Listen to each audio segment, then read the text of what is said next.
Meus amigos, estamos aqui para mais um Sala de Prescrição. Sala de Prescrição é um programa do Espaço do Sindicato Médico do Rio Grande do Sul. Aqui nós somos médicos, mas nós adoramos futebol, como todo mundo, né? E estamos num momento do futebol gaúcho que eu acho que é um dos piores momentos que nós estamos vivendo, né? O Juventude, que já foi até campeão do Brasil, da Copa do Brasil, né? Provavelmente vá para a Série B, né? Pelo último resultado contra o São Paulo. O Inter muito próximo ali da região do Z4 e tem um jogo que pode ser decisivo para os dois, né? Inter e Santos, né? E o Grêmio também não está lá essas coisas também, né?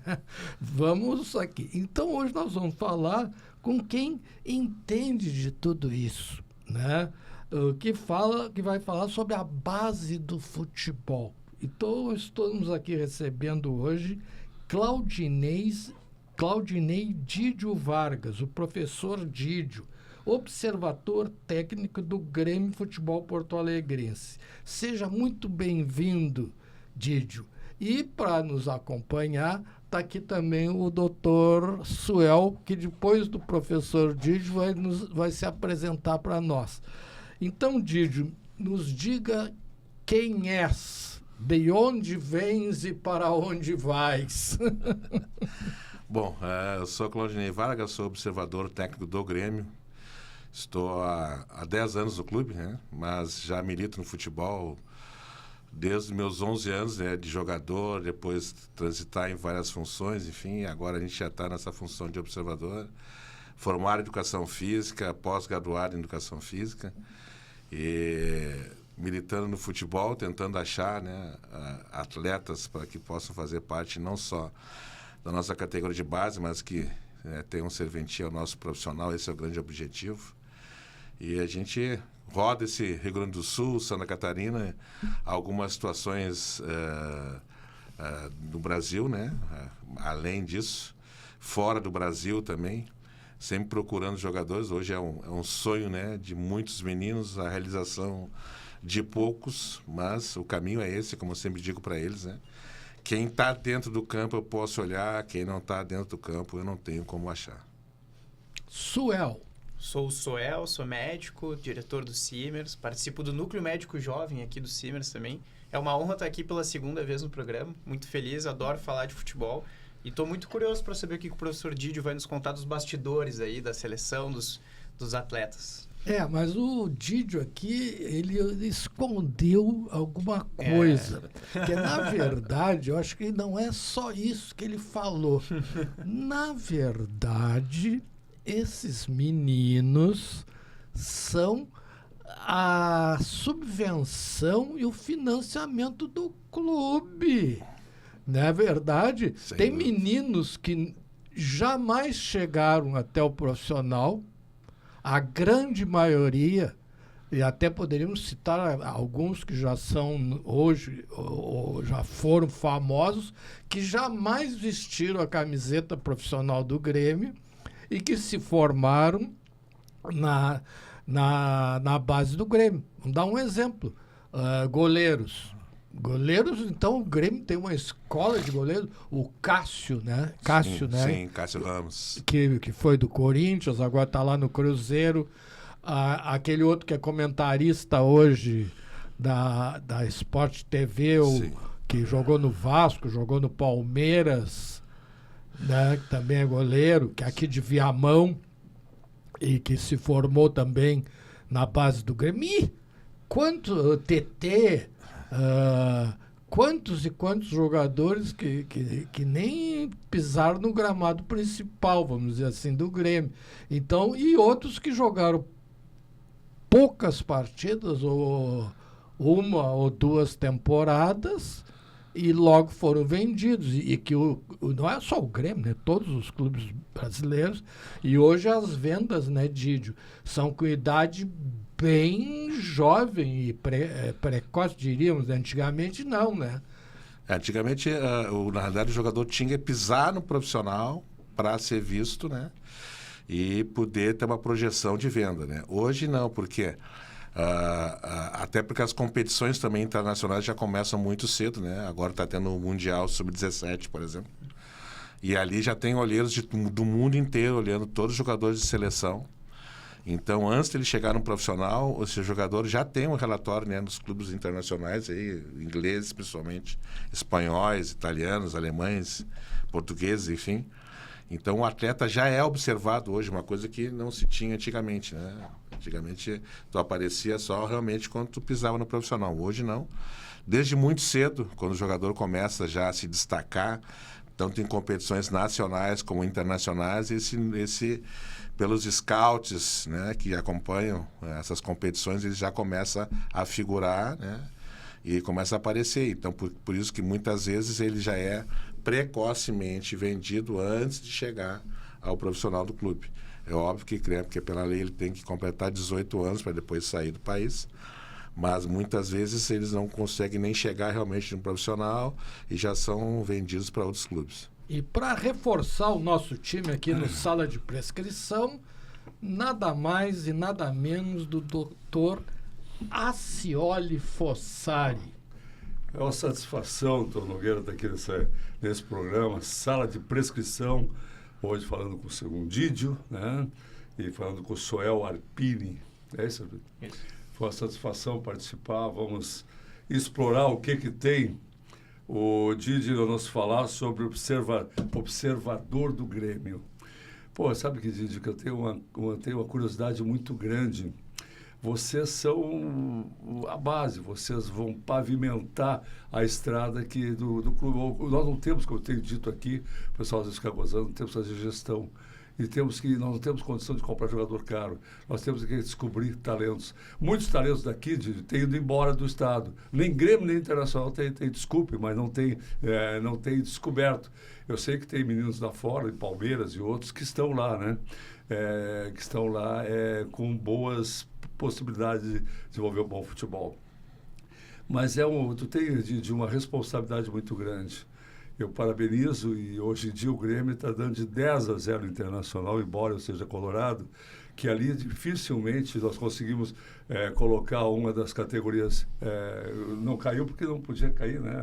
Parece que o sub-20 ou sub-17? Sub-20, né? As mulheres, coitadas, não foram o futebol feminino não foi para as finais.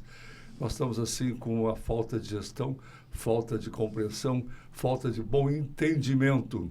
Gastamos horrores, folha de pagamento alto, sem o resultado satisfatório.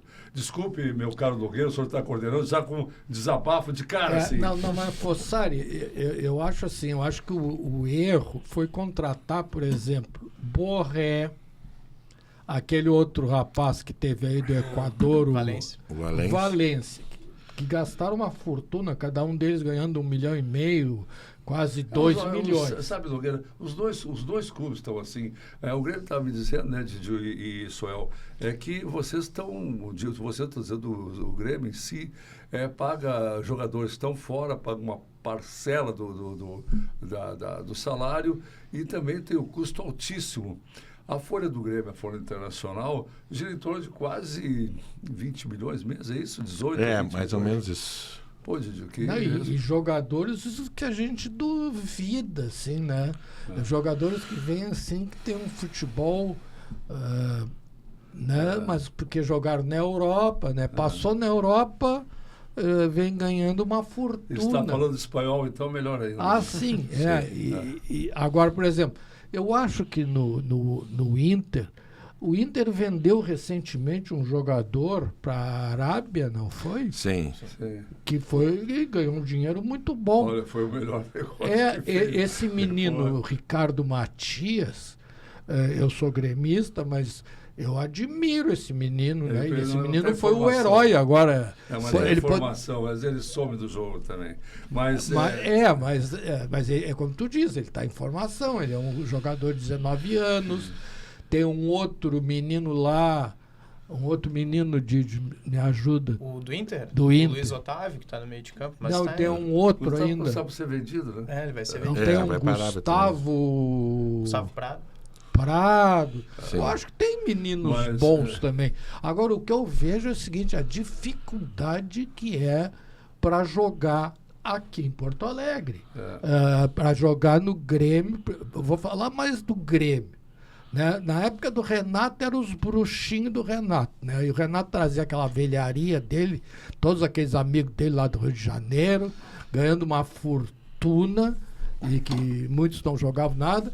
Por exemplo, o Reinaldo, que é um dos melhores jogadores do Campeonato Brasileiro, que está em todas as seleções de quase todas as rodadas, é goleador do campeonato. Aqui não jogava, aqui não prestava, aqui não tinha condições de jogar no time do Grêmio. Então, Didio, nos explica que futebol é esse. O futebol é dinâmico nesse sentido, às vezes, né? Que o jogador não dá certo aqui, vai para outro clube e solta, né? E desponta. Mas na questão de garotos, né? Que é a parte que a gente mais trabalha, eu vejo também uma situação assim que é um pouco cultural, né? De que o menino, quando vem da base, a paciência é praticamente inexistente, né? Ele não pode errar. E muitas vezes, para o jogador que já tem um certo currículo, a paciência é um pouco diferente. Porque ele já jogou. E às vezes a gente tem que ter um pouquinho, né? Porque assim, se cobra muito como é que ele veio lá da base não fazendo tal movimento correto ainda, enfim, faltando uma coisa. Mas que na realidade o jogador finaliza o seu processo, né? Dentro de um profissional, muitas vezes. Porque até fisiologicamente, né? Sabido que com 21, 22 anos ele está finalizando alguns processos fisiológicos ainda, para finalizar e começar a sua vida efetiva adulta. E dentro desse processo ele está buscando algum aprimoramento técnico, né, físico, enfim. E muitas vezes não se tem paciência para se dar para esse atleta, a pressão é grande. Ele tem que chegar lá já despontando, né, fazendo uma média de jogo, nota 7, 8 o tempo inteiro, para poder se manter e para poder depois executar sua situação, e é difícil, né? E por isso que se trabalha muito, não só as questões, né, de campo, mas as questões mentais dele aguentar, porque a vida muda, né? Quando a gente chega num profissional, a exposição é outra, e aí entra a parte que é difícil, que é a parte de ser atleta, né? Porque ser jogador é fácil, agora ser atleta é mais difícil. Tu tem que abdicar de algumas coisas, saber de algumas coisas. Qual é o meu limite, né? Não, e manter, né? Exato. É meu o caso corpo, hoje o Neymar, jogo, né? É uma potência física intensa, porque o jogo modificou, o campo aumentou. Por quê? Porque o goleiro joga hoje, então tem mais espaço para correr. Antigamente isso não acontecia, né? Hoje a dinâmica de jogo é outra, então eu tenho que correr mais, eu tenho que ter mais potência, eu tenho que me recuperar melhor. Didio, tem uma crítica a vocês, principalmente o pessoal da base, que vocês estão tirando a característica do jogador brasileiro, né? Do drible, que estão, por exemplo, tem posições, inclusive, que hoje nós temos dificuldade para ter, que é muito difícil de achar. Sim. Né? Porque faz um tipo de jogador europeu, né? Um jogador que tenha muita intensidade. Correto. E tal, e que perdeu aquela característica, a ginga, sim, o drible do futebol, vamos dizer o que, raiz. Sim, o futebol sul-americano, o futebol brasileiro, né? Eu só gostaria antes, não sei se já foi falado, por falar do Correios, Nogueira, eu gostaria de saber, assim, como é observador técnico. Como é que tu faz? Eu entendo, se eu estiver errado também me corrige, Didio, que vai garimpar o pessoal que está chegando, não só do clube, como de fora. Alguma notícia, tem gurizão lá que está bem, joga bem, tal, tu te desloca até lá, até a sim, cidade de Cruz Alta, Rosário do Sul, onde for, e observa esse garoto, ou convida ele para vir. E outra pergunta, esses meninos de agora em diante, teve o Darley aqui que falou certo, olha, antigamente pertencia ao clube, agora pertence aos empresários. Geralmente, quando o cara deu 2 chutes mais ou menos na bola, já está o empresário em cima. Sim. O cara se diz empresário, ajuda lá com a cesta básica para a família, dá alguma coisa, faz assinar o papel e se diz empresário. Né? Aí tu tem essa obstáculo a transpor também. Tem falar com a família, falar com o empresário, ou seja, para poder trazer esse menino para uma observação mais profunda. Como é que é feito esse trabalho? Depois eu gostaria que o Nogueira colocou uma situação muito interessante, né? Mas eu acho que aí poderia, doutor Nogueira, se assim o senhor me permitir, posterior, já que eu gostaria de saber como é que ele garimpa esse menino. Mas depois do que o Nogueira falou, eu gostaria de que realmente tu pudesse nos trazer isso aí, tirar a característica do futebol. Eu antigamente, eu sou mais antigo que tu e o Nogueira é mais antigo que eu, mas assim, na realidade, é brincadeira. Na realidade, o que acontece? Eu antigamente chegava o cara que de bravo, que chegava em cima, já era tirado, mandado embora. Hoje em dia mudou. No Internacional, tinha os caras que era tudo, olha, que eu lembre, assim, os caras tinham que saber como passar a bola para o outro, ou seja, se desviar da bola. Não era um cara que encara digamos assim, a marcação. Hoje em dia, a observação é outra. O cara que vai para cima, que dribla 1 ou 2, ele tira, ele desarma e consegue realmente fazer uma jogada adequada. O que a gente não vê quase, a gente dizia antigamente, talvez os mais jovens não entendam, os Armandinhos, só armando para cá, bola para cá, taco para cá, vai para lá, mas ninguém encara uma defesa, como muitos encaram. Né? Agora vê esse colombiano no Internacional, o Borré. Não, Deus. O Borré não é jogador. Eu gostaria de conhecer o empresário do Borré. Eu quero ver se faço, eu quero ver se é artista. Exatamente, vai botar na Globo. Porque o cara é muito bom no empresário, viu, Didi? Porque é brincadeira. Não, está brincando comigo, é brincadeira. Vai o presidente internacional, gasta uma fortuna para trazer um cara que não é, o cara não é jogador de centroavante, muito menos. Talvez alguma coisa no meio de campo, o cara esforçado. Eu respeito por isso. Mas voltando ao nosso assunto, como garimpar, e depois a pergunta muito inteligente feita pelo meu colega Nogueira, digamos, por que estão tirando esse, ou seja, é muito lero, porque te quero, mas, digamos assim, aquele jogador mais atrevido, o pessoal geralmente já tira, não quer, porque ele não consegue entrar no esquema que queremos. A palavra está contigo, desculpa, eu acho que eu me alonguei muito. Não, tranquilo.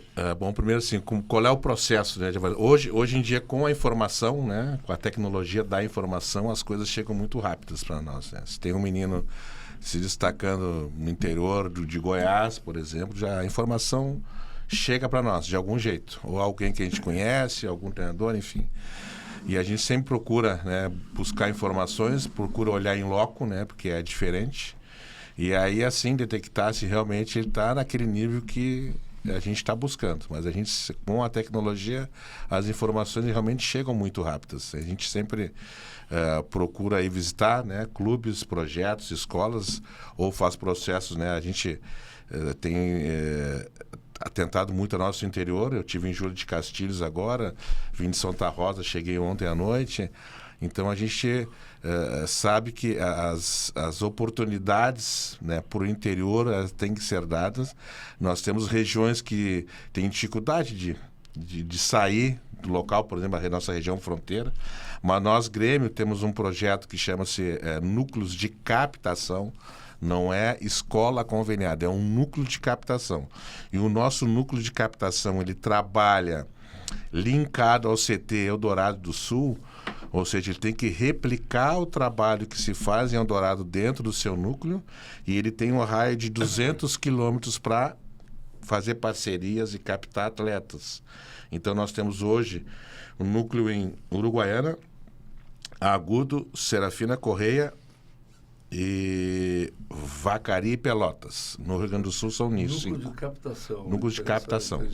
No Vacaria com Glória de Vacaria, né? A parceria.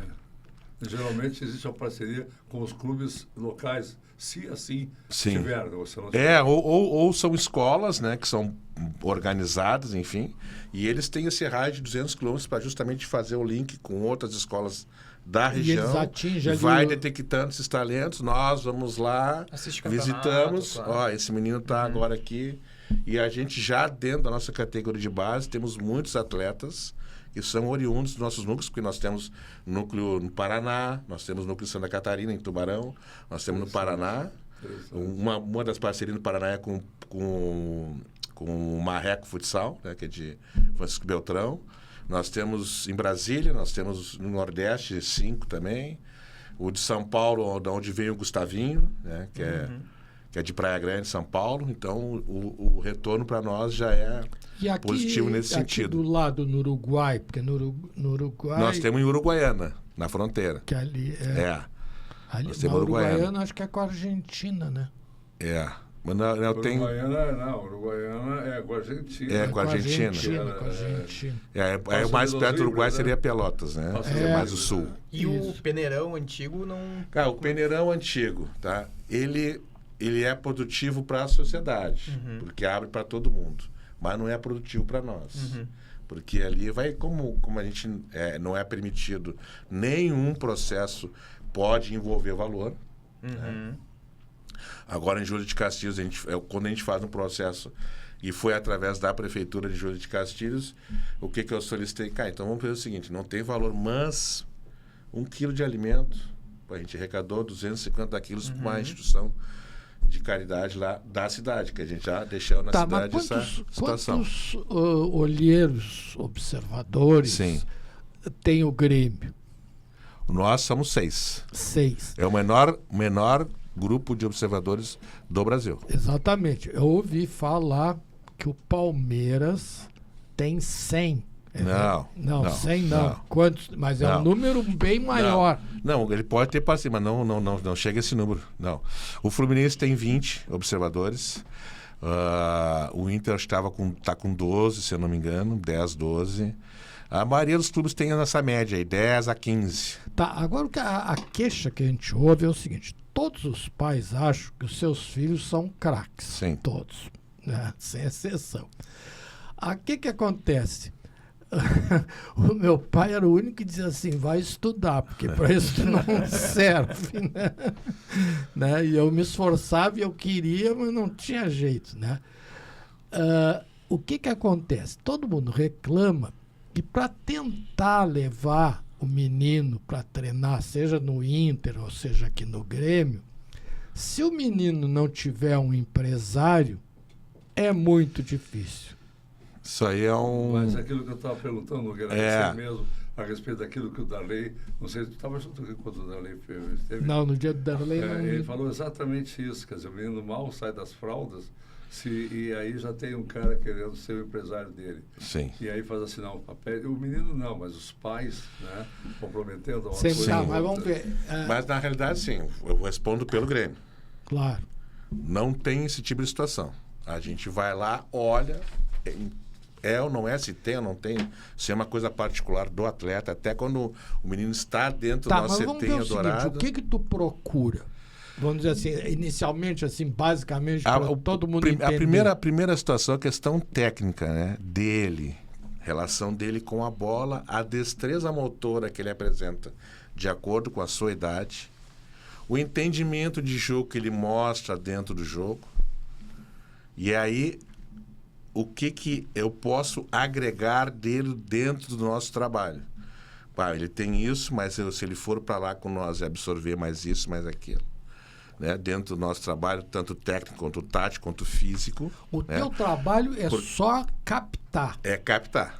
Isso, quer dizer, aquilo que eu estava falando, depois de aprimorar os procedimentos... Eu vou explicar a metodologia do Grêmio, mas eu quero já lhe responder a sua outra pergunta anterior, da questão por que os talentos ou certas funções estão, né, dificuldade no Brasil, que nem os laterais hoje a seleção brasileira tem dificuldade, meia que não existe mais, enfim.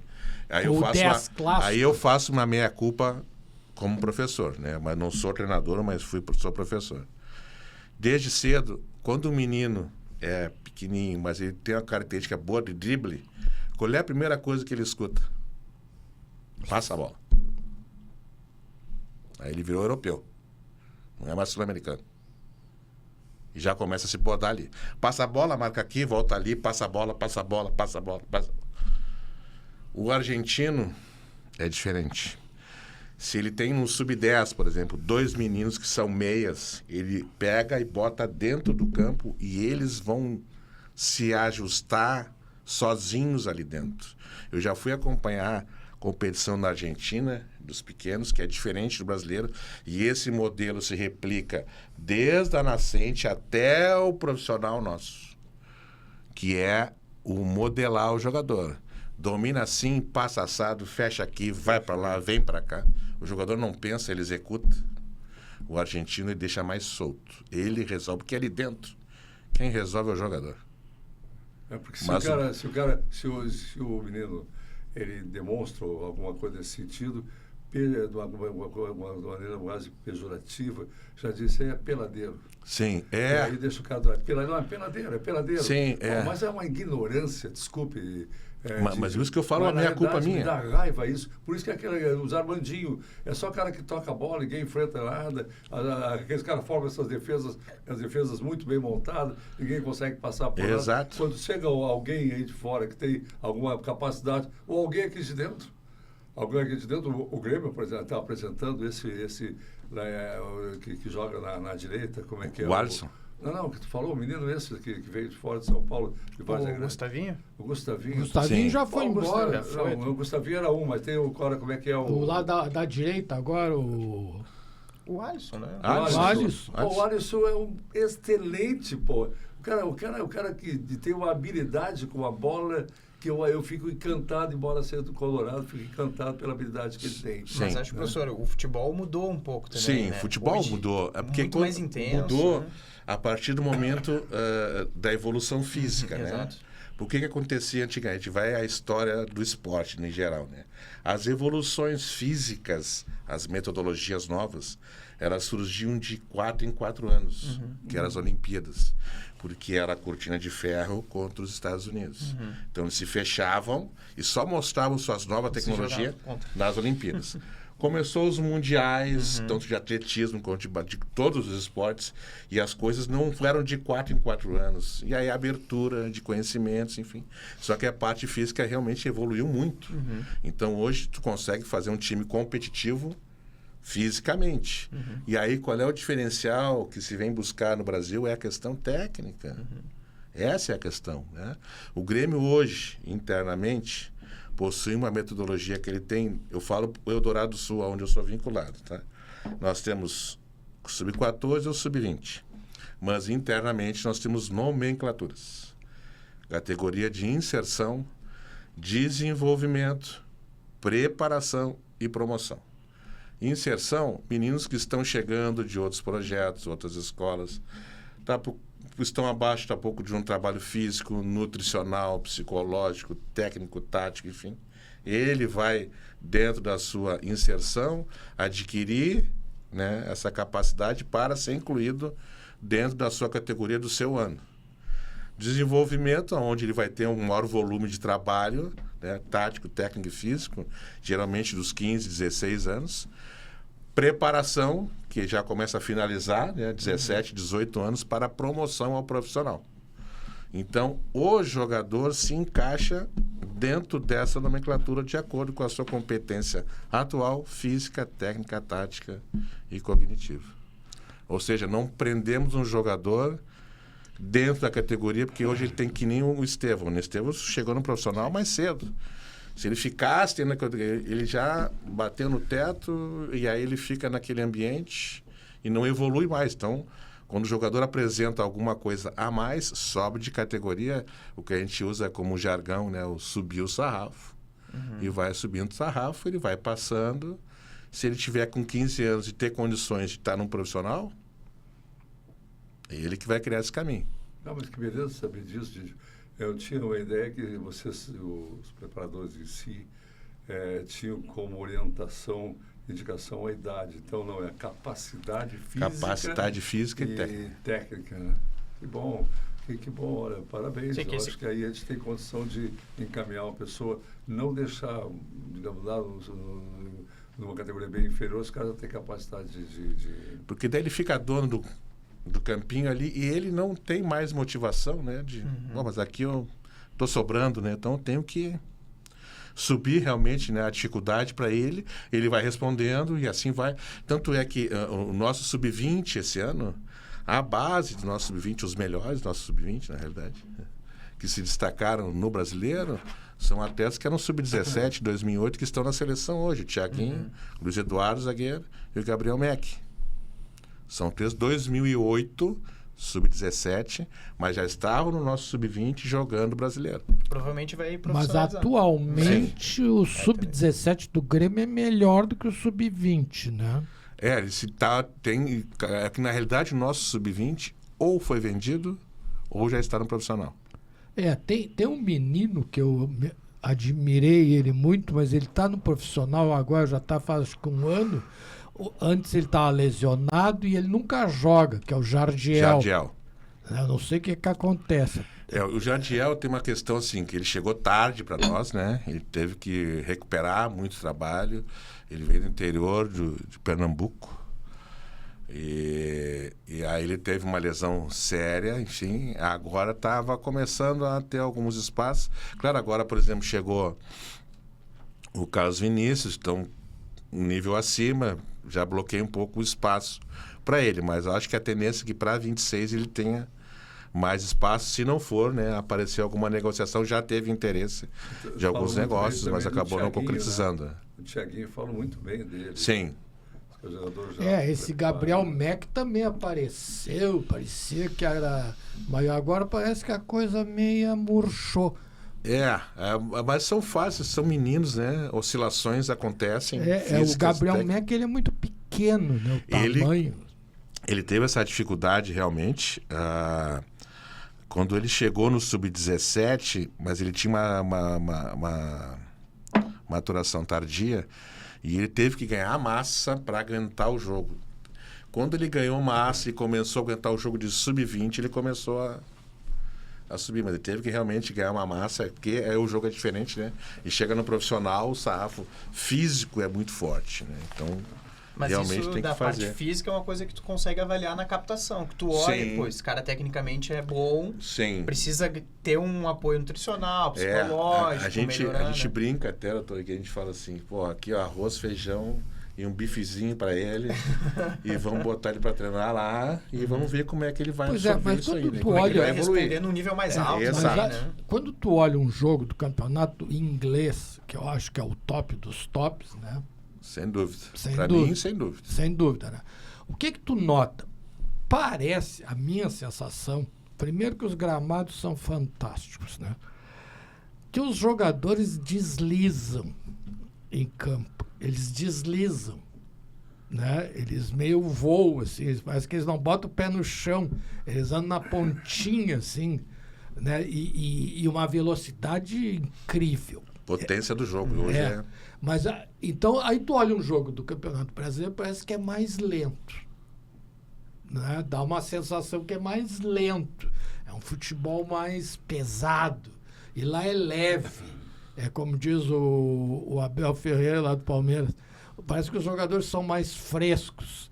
Eles estão mais descansados, né? O fresco é descansado, né?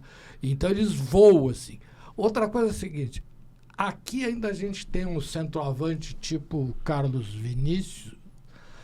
Na Europa parece que tu não vê mais esse centroavante. Tem o Haaland. São exceções, né? Mas o Haaland eu acho que é um dos poucos centroavante, né? Então, quer dizer, então é um futebol que todo mundo se defende, todo mundo ataca, essa questão física, né? Porque é um jogo de movimentação intensa, né? Então é uma parte física muito forte, por isso que tu tem que ter uma competência. Dificilmente tu vê, coisa que se vê muito no futebol brasileiro, que é o erro de passe. No europeu é mais difícil isso acontecer, né? Como eles não têm o drible, eles têm que... Tecnicamente é muito assim. Eu tinha o meu professor de futebol na faculdade, a gente brincava sempre, né?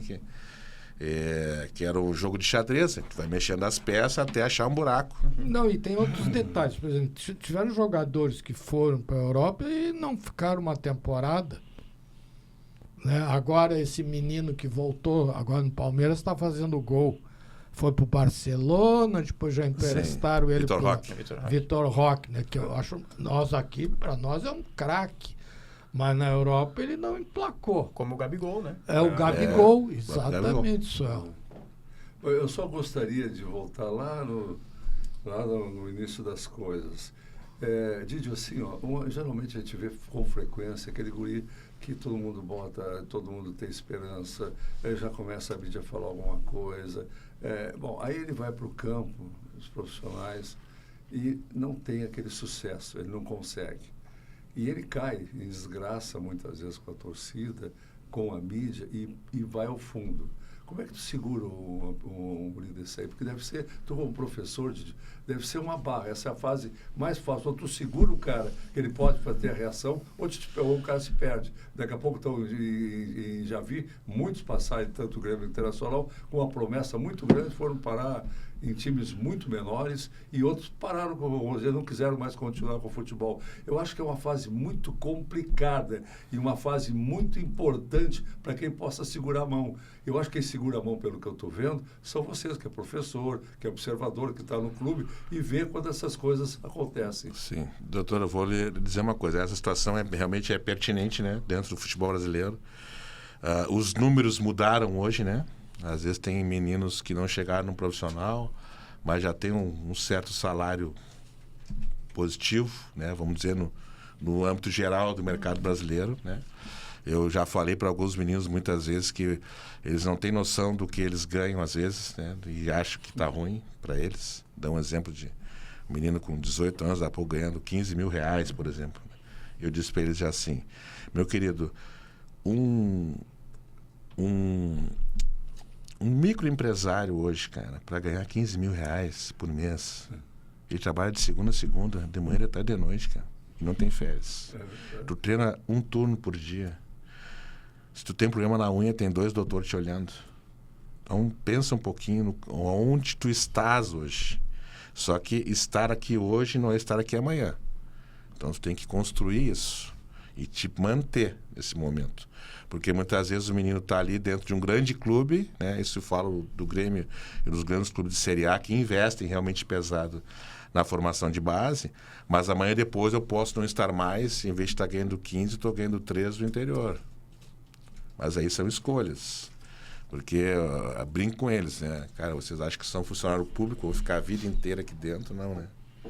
E aí esse entorno dele, e aí entra uma parte que é delicada, que é difícil, que chama-se família. A família faz uma grande diferença. Porque o que acontece hoje, infelizmente, né? E a gente percebe isso pelos históricos. O menino chega num certo patamar ou chega no profissional, começa a ganhar um valor X, né? E ele se torna o responsável pela família. Porque ele que é o que bota o dinheiro dentro de casa, e ele que ganha bem, o pai não ganha bem, o pai não ganha, está vivendo, né, pelo filho, enfim. E a família entrega a responsabilidade para ele. Tu que decide. Não. Pai e mãe vão ser sempre pai e mãe.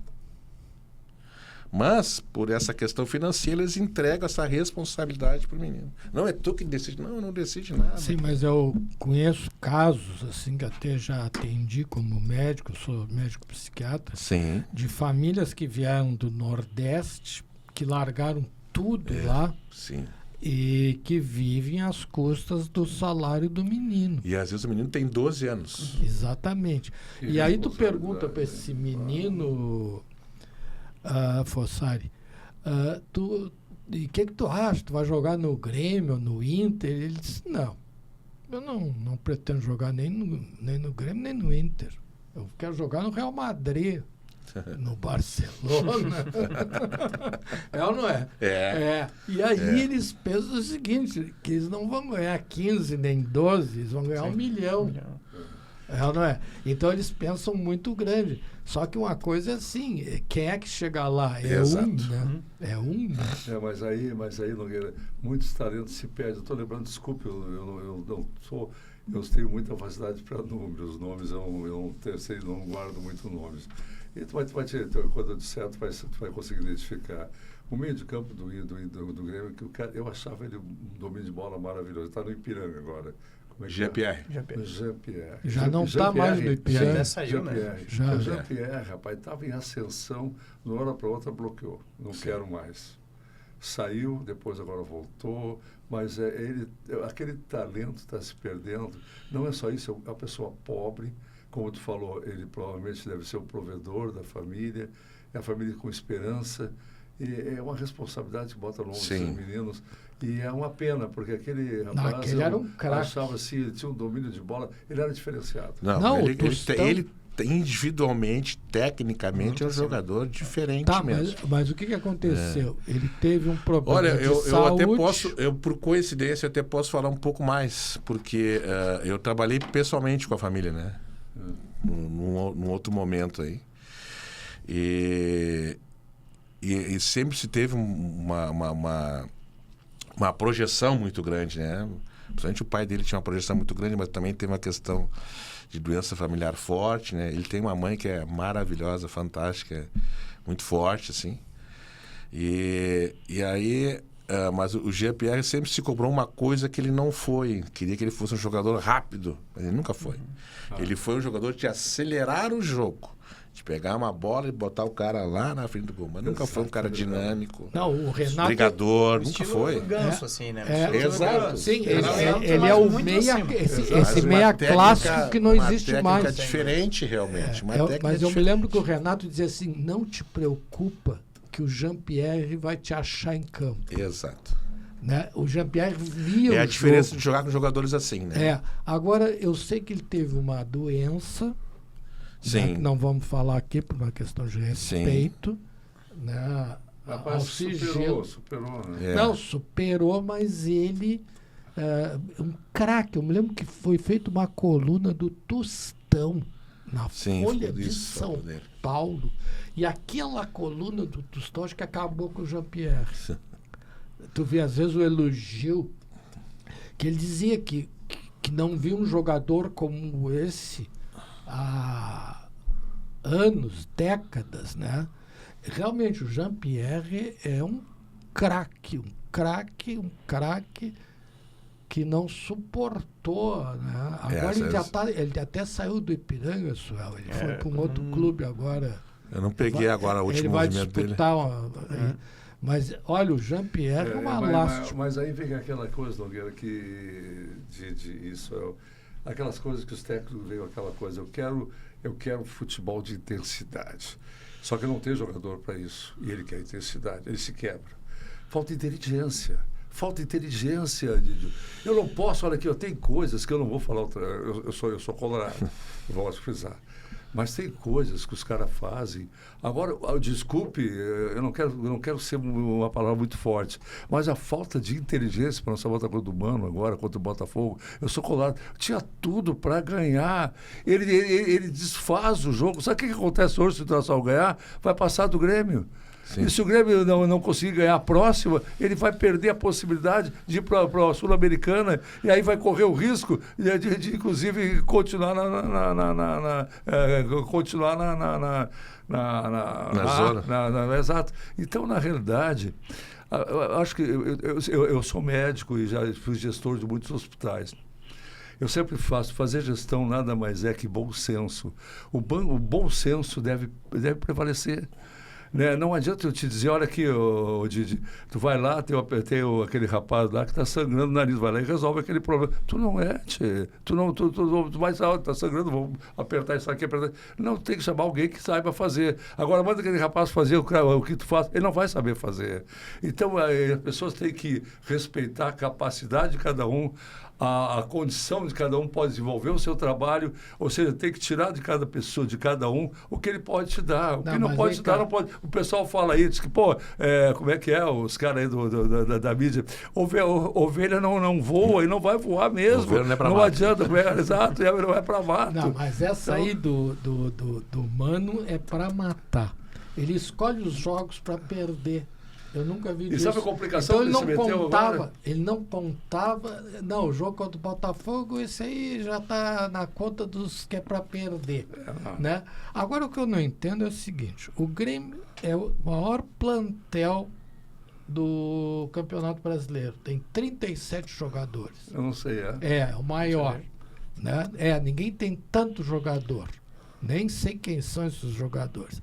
E aí não pode jogar porque tem que poupar por causa do outro jogo, não sei o quê. Quando o Jorge Jesus estava no Flamengo, ele não poupava ninguém. E foi campeão, né? Te lembra?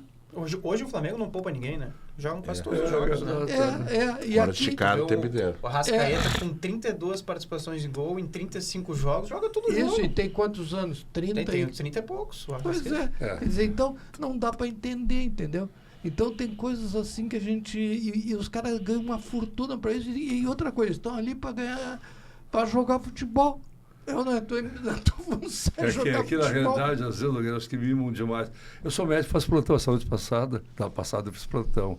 Eu podia dizer, pô, eu tô velhinho, tô cansado, não quero fazer plantão. Azar, vai ter que fazer igual. Faz parte da minha profissão, entendeu? São coisas que eu vou ter que cumprir. E isso aí tem que ser cobrado. A relação tem que ser profissional, não de gente mimada do que está aí. E eu falo eu falo principalmente dentro do Internacional, não sei do Grêmio, tu és funcionário, não quero te colocar em situação difícil, mas essa coisa de muito mimo não dá. As pessoas têm que dar, se eu estou te pagando, tu tem que me dar aquilo que eu estou te pagando. A relação tem que ser profissional. Assim fazem todo o segmento da sociedade. É o médico, é a Cláudia, que é a nossa diretora, é o rapaz que está gravando, ele vai ter que ficar ali gravando. Porque se ele não vier, a gente vai ter que cobrar dele. Se a nossa diretora não fizer a coisa adequadamente, vai ser cobrada. Agora, dentro do futebol existe uma coisa tão mimada. Eu não posso falar mal do técnico, Deus ele vai ficar bravo. Eu não posso falar mal do centroavante que errou uma bola que eu não erraria, porque ele vai ficar muito triste. Vamos lá, tia, a relação tem que ser profissional. Sabe? Aí quando o nosso treinador internacional tem que ser para homem, ele foi muito infeliz nessa frase, né? Muito infeliz. Porque na realidade, assim, olha, futebol masculino é masculino, feminino é feminino. Sim. Agora não dessa maneira. Foi muito infeliz. Foi muito infeliz. Nos conta assim, tu como observador dentro da tua função, qual foi assim a tua maior vitória, assim, a tua maior satisfação, o teu maior orgulho? Às vezes não é nem o atleta que chegou lá em cima, né? Mas é o atleta que mudou a vida. Porque desde o momento de uma indicação de um atleta para avaliação, já mexe com ele, com a família, às vezes dependendo, né, se é do interior, com a sociedade, às vezes é uma cidade inteira que mexe, né? Então, quando a gente vê um menino... eu tenho um atleta que trabalhei no Caxias também 2 anos, né? E tem um atleta que hoje está em Portugal de novo, ele saiu do Inter aqui, foi para Portugal, ficou muitos anos, agora esteve na Coreia, Japão, Coreia, e agora voltou a Portugal de novo. E eu sei que a vida dele mudou, né, para melhor. E ele como atleta, é um menino fantástico, né? Fantástico, de uma família humilde. O pai dele era pescador de alto mar, para ter uma ideia, né? Saiu lá de... sempre esqueço a cidade dele, que é do lado de Rio Grande, lá que pega a balsa para atravessar lá, me fugiu agora. São José do Norte. Isso, São José do Norte. Saiu de lá de São José do Norte. O pai dele pescador de alto mar, cozinheiro de barco. E veio para Caxias, e ele saiu do Caxias, veio para o Inter, ficou no Inter um bom tempo, mas não chegou no profissional, aí foi para o Botafogo foi para Portugal. E falando de jogadores de qualidade, né? Falando de jogador. Eu me lembro que eu comentei com ele como é que era treinar com o D'Alessandro. Ele disse, eu tenho que estar preparado, porque a bola vai chegar.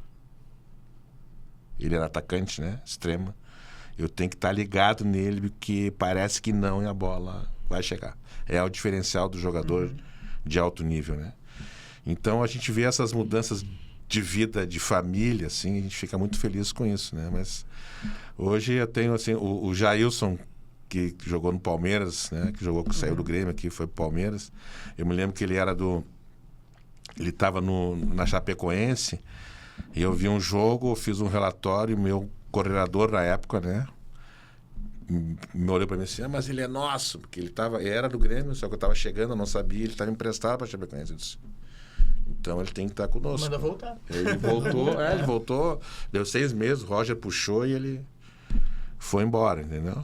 Então, tem essas questões assim de que é de uma hora para outra, e às vezes a gente traz atletas que tem tudo para chegar, mas chega nesse momento final, ele se atrapalha, porque tem algumas coisas que eles têm dificuldade de assimilar, assim, né?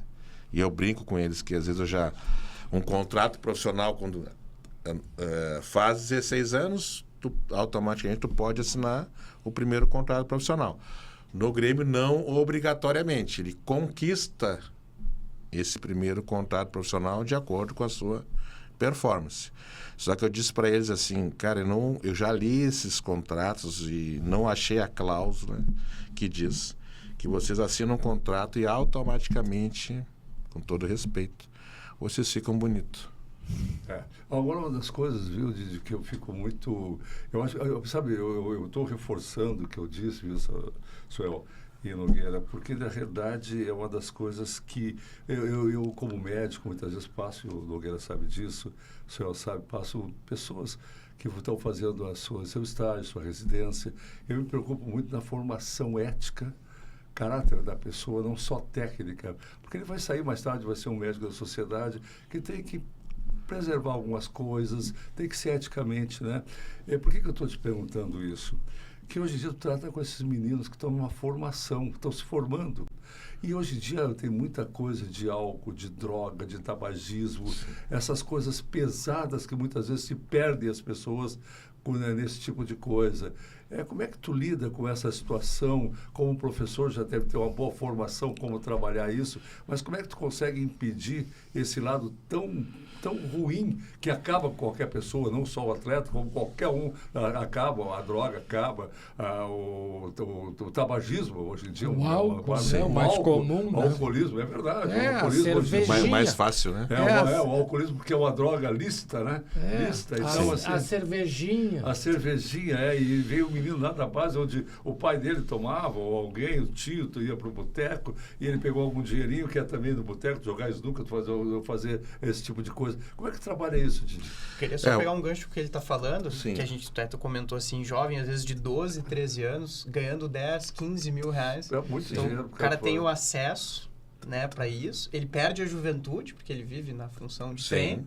Como é que é isso? Porque é muito vira um ambiente fácil para ele acabar, né, se corrompendo, né? Sim. Para ser só jogador e não um atleta. Exato. Exato. Tu és residente? Sou residente. Tu ganha 15 mil por mês? Não, longe disso. Eu trabalho bastante. Trabalho bastante. Né? Pô, a gente, quando é residente, é meio bagrinho dos outros. Né? Então, o Didi, lamentavelmente, aqui o juiz já deu o desconto, o acréscimo nós vamos ter que encerrar. Então, com essa resposta... Gostaria, se fosse possível, me dá essa resposta que exatamente. Aí tu dá essa resposta e nós vamos ter que te convidar outra vez. Só me repete a pergunta. Não, assim, sobre álcool, droga, tabagismo, que é uma coisa que... Assim, não só como o Grêmio, como os grandes clubes, né? Eles têm a sua assistência social, psicóloga. Nós temos o nosso diretor médico é psiquiatra, né? É psiquiatra. E o Grêmio, por exemplo, né? Ele tem tolerância a zero nesse quesito, né? Nós já foram pegos atletas dentro da residência esportiva com álcool, automaticamente ele foi excluído do clube. Isso é tolerância zero. É gravíssimo isso. Gravíssimo. Fácil acesso hoje, né? Hoje, né? Tu vai num posto, a molecada vai lá e absorve, enfim. E hoje em dia é um glamour, né? Fazer essas coisas para eles, né? Então, é difícil, mas é a tolerância zero e é a parte do atleta que eles têm que entregar, entendeu? Isso não é positivo. Eu digo para eles, tem coisas que não é positiva para vocês como atleta. Entendeu? Porque aí como atleta, a primeira coisa que faz, com todo respeito, é do momento, essa juventude, coisa e tal, é encher um braço de tatuagem. Porra, parece que ele vai começar a jogar mais por causa disso. Né? Mas não vai. Não vai resolver nada. E essa questão da festa é como que eu digo, eles assinam um contrato, eles ficam bonitos, todos ficam bonitos. Todos. Ficam bonitos, aí vão pra noite, né? Na festa, coisa e tal, daí, é só hoje, coisa e tal. Só que o corpo reage, né? Vocês são doutores, sabem mais do que eu. O corpo reage, se ele absorve, gostei. É só mais um pouquinho hoje, um pouquinho amanhã. O meu descanso é o mesmo, né? A gente sabe que o descanso, Papai do Céu escurece o céu para dormir à noite. Não é dormir das 6 da manhã às 3 da tarde. Não é o mesmo sono das 10 da noite às 6 da manhã, né? Então, fica diferente e a resposta do corpo vem. Então, se explica muito para isso, né? Porque, na realidade, se forma um jogador, mas nem todos vão ser jogador. Mas 100% vão ser cidadãos. Então, esse é exemplo que a gente vai tentar deixar para eles.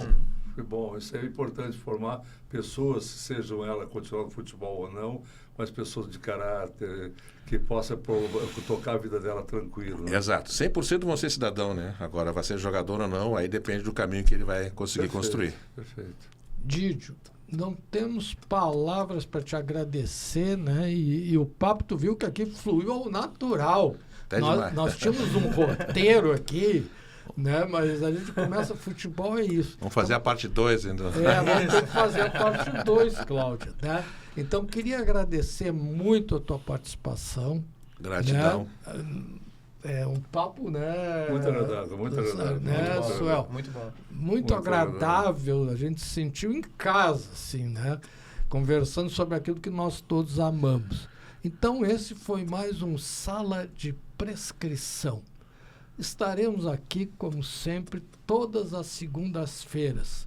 Participem e na próxima teremos o resultado de como é que vai ficar a finaleira do Campeonato Brasileiro Série A, né? Então, estaremos ansiosos, tensos e angustiados pelo próximo Sala de Prescrição.